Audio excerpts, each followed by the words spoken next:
Welcome back to the deep dive. So we're taking your source material, all the complex reports and economic analyses, and, trying to give you the real context behind the numbers. Mm-hmm. And today, we are wrestling with a pretty powerful hypothetical. A big one. A huge one. The economic aftershocks of President Trump's 2025 Liberation Day tariffs. We're doing a deep dive into what happens if they just went away. Yeah, and your sources, especially that analysis from Oxford Economics, they frame it as this economic pressure release valve. Right. Scrapping these tariffs isn't just a return to normal. The analysis models it as a deliberate policy shock, the goal, to invigorate the global economy and stamp out inflation quickly. So the analysis isn't really about what's likely to happen. Not at all. It's about quantifying the potential. What's the absolute maximum upside if that pressure is suddenly, released? And that potential is huge. Yeah. Which I guess brings us right to the core finding. It does. The main measurable outcome of just reversing the tariffs is this: significant acceleration of global economic activity. That's it, exactly. The core finding is remarkably clean. A full reversal would boost global economic growth by 0.5 percentage points per year. Half a percentage point. Sustained. Sustained over the medium term. And, when you're talking about global GDP, a half-point swing it's monumental. Yeah. But we should really put that into perspective for you. Exactly. Because when an economist says 0.5% growth, for the average person, that doesn't immediately, you don't grasp the scale. Right. So what does that half-point boost actually translate to, in the real world? Yeah. In investment, jobs.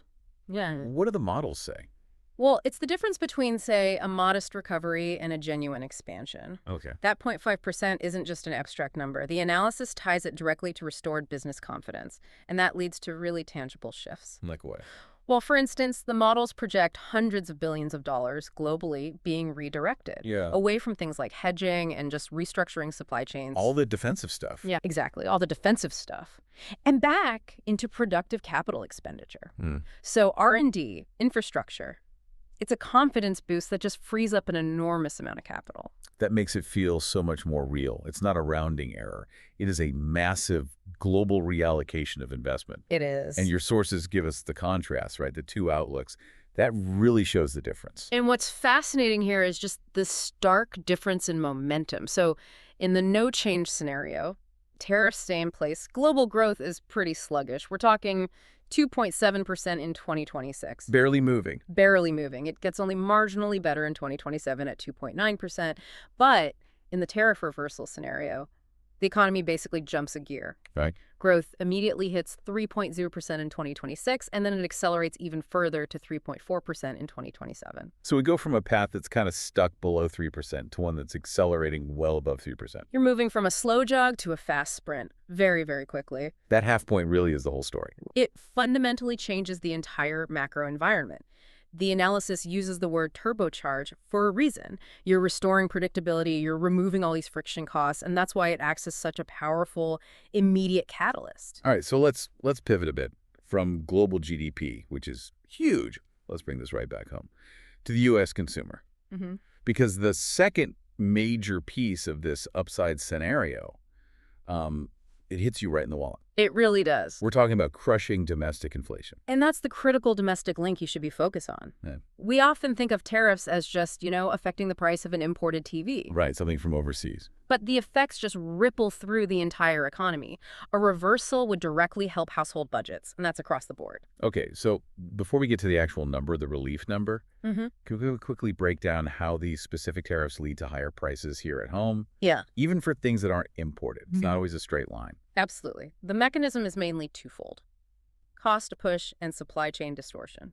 You have to remember, these Liberation Day tariffs, they weren't just on finished goods. They hit intermediate components. Things like steel, microchips, industrial inputs. Bacon blocks. The building blocks. Yeah. So when a U.S. manufacturer suddenly has to pay a, say, 25% tariff on a critical part from overseas, that cost has to go somewhere. It gets passed on. Either it gets passed directly to you, the consumer, or it forces the company to find a new supplier, maybe a more expensive domestic one, or one in a third country that's less efficient. Either way, the whole cost structure rises, and that fuels broader domestic inflation. So the tariff is basically a tax that businesses can't just absorb. Right. And eventually prices go up everywhere. So removing that tax gives you a direct deflationary kick. A huge one. So what did the analysis find? What's the specific, measurable relief for U.S. consumers? The analysis found that unwinding the tariffs, the liberation from Liberation Day, as they put it, would push down the consumer price index. Our standard inflation measure. Right, the CPI. It would push it down by 0.4 percentage points annually. Wow. Annually. Annually, all the way through 2029. So you're looking at 4 straight years of continuous, measurable downward pressure on inflation. So we have our 2 huge takeaways now. A 0.5 percentage point boost to global growth. And a 0.4 percentage point cut to domestic inflation. It's almost a perfect macro reversal. But, and this is a big but, this is all based on a sudden politically engineered action, isn't it? The analysis itself had to sketch out a political scenario that, well, it seems highly improbable right now. That's exactly why they call it the extreme upside scenario. It requires a sudden pivot. What's the mechanism they model? They model a scenario where President Trump strikes a series of bilateral trade deals. One-on-one deals. Exactly. And the deals are designed to do 2 things. First, obviously, to get some concessions from other countries. But second, and this is crucial, to generate this massive wave of positive news at home, enough to override any criticism about him reversing his own policy. And the timing of this hypothetical move, I'm guessing, is pretty strategic. Oh, highly strategic. The scenario has the administration starting to lower tariffs back to the levels we saw at the end of 2024. So 1 year after they are imposed. And when do they do it? Specifically, timing the announcement and the implementation just ahead of the 2026 midterm elections. Of course. It's a textbook case of using economic policy for maximum political impact right before an election. That makes total sense in a model. But let me just push back a little here. Be skeptical. Sure. Trade negotiations, even bilateral ones, are famously complex. They take forever. Are the analysts really factoring in that kind of, implementation drag? Isn't striking a whole series of rapid-fire deals just unrealistic? That's a very fair question. And it really highlights the difference between a clean economic model and messy reality. Right. The analysts are clear about this. Their model assumes an idealized political decision. They're trying to quantify the economic benefit if the tariffs are removed, kind of regardless of how hard that is to do politically. So they acknowledge the reality. Oh, absolutely. They state that in reality, Trump has shown 0 signs of actually removing or negotiating away these tariffs. The whole point of the exercise is to show the immense potential cost of keeping the policy versus the massive potential gain of reversing it. So the analysis is really just presenting a trade-off. A very clear one. A path to significant, immediate economic improvement exists, but getting there requires a high-impact, low-probability political surprise. Precisely. And that lack of immediate political will is what brings us to the reality check. Right. If the sudden reversal is a long shot, what's the more plausible long-term path for trade policy? This raises a really important question about historical precedent versus current policy. We have to look past the immediate politics and think about the historical inertia of U.S. trade policy. Your sources looked at this, right? Using data from the Yale Budget Lab. Yeah, and this long-term view is vital. The sources suggest that if politics doesn't intervene with a big shock, then import tax levels will likely, and I'm quoting here, dwindle over a longer period of time, basically. And the Yale Budget Lab analysis really reinforces this. It shows a powerful historical trend. U.S. effective tariff rates have consistently trended lower, really since the end of World War II. And they track this in a specific way, don't they? They do, and it's important. They don't just look at the official rates. They use effective tariff rates, which are weighted by trade volume. That gives you a much clearer picture of what businesses are actually paying at the border. So, historically speaking, the long arc of U.S. policy bends toward freer trade. It does. Which would suggest that these 2025 tariffs might just be a temporary blip if that traditional course gets back on track. Which sounds like, long-term relief. It is long-term relief, but this is where the difference between a political shock and a historical trend becomes really sharp.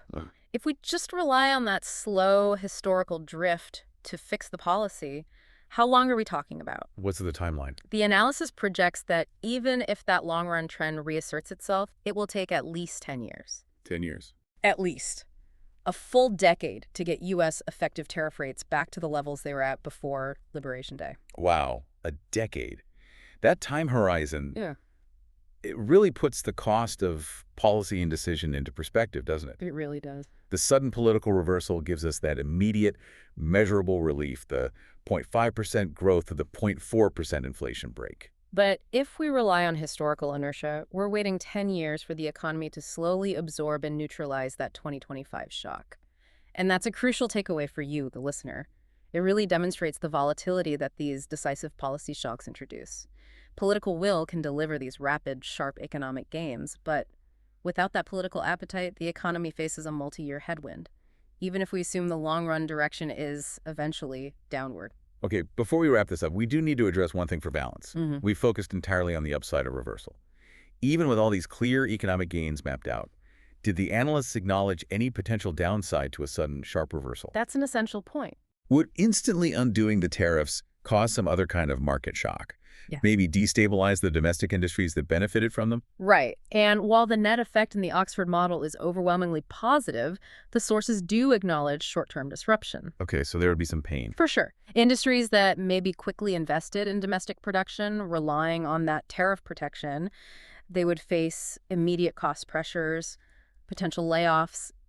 The model anticipates that initial friction. But it gets outweighed. It does. The immediate, broader deflationary and pro-growth effects just quickly outweigh those more localized costs of adjustment. That puts all the findings into perfect context. Uh, Okay, so what does this all mean? the bottom line. The bottom line. I think the core contrast for you is clear. A sudden, politically motivated reversal of these tariffs is the extreme upside scenario. It offers that rapid simultaneous boost to global growth, the 0.5 percentage point uplift, and that really significant domestic inflation relief, the 0.4 point drop in the CPI. And all timed perfectly for the 2026 midterms in their model. In the model, yes. However, without that sudden, decisive political action, which, let's be honest, is the current reality, those tariffs just act as a multi-year economic drag. Exactly. Even if the long-run historical trend, the one supported by the Yale Budget Lab, guarantees that rates will eventually go lower, that's a process that takes a massive time commitment. At least a decade. At least a decade to fully neutralize the shock. It creates this fascinating dynamic where the potential for immediate economic improvement it's all mapped out, it's quantified, but it's just sitting there waiting, entirely dependent on a political surprise that right now seems pretty unlikely. And if we connect this to the bigger picture, you should really consider the tension here. The tension between immediate, decisive political will, which could lead to rapid economic gain, versus the slow, decade-long march of historical trade policy trends. Which factor, political urgency or that slow economic inertia, will ultimately define the path of U.S. tariff rates moving forward? That is something for you to mull over.